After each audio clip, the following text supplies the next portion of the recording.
Aheri times खेड्यातील बातमी शहरापर्यंत.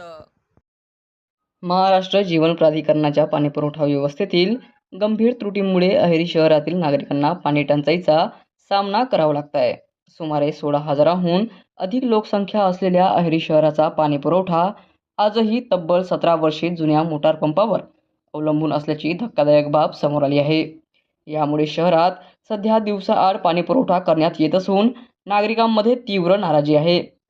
अहेरी पाणीपुरवठा केंद्रात कार्यरत असलेल्या जुन्या मोटर पंपाला कोणताही स्टँड बाय पर्यायी पंप उपलब्ध नाही.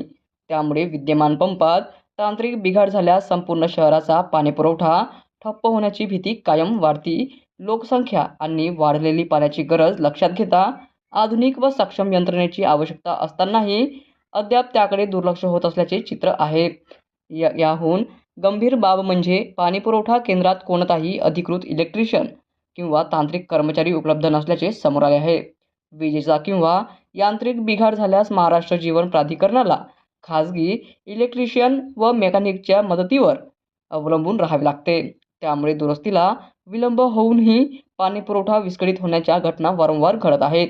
प्रशासनाने याकडे तात्काळ लक्ष न दिल्यास तीव्र लोक आंदोलन उभारण्याचा इशारा अहेरीतील नागरिकांनी दिलाय.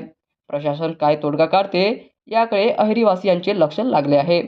अहेरीच्या काही वार्डांमध्ये अपुरा पाणीपुरवठा होत असल्याने नागरिकांमध्ये तीव्र रोष आहे.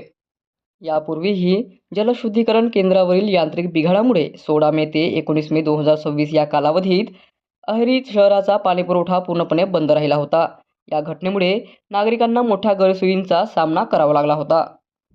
यावर उपविभागीय अभियंता यांत्रिकी अतुल तंगडपल्लीवार म्हणतात, नादुरुस्त पंप दुरुस्ती करण्यासाठी पाठवला आहे. तसेच नवीन मोटार पंपाची मागणी वरिष्ठ स्तरावर करण्यात आली आहे, असे ते म्हणाले.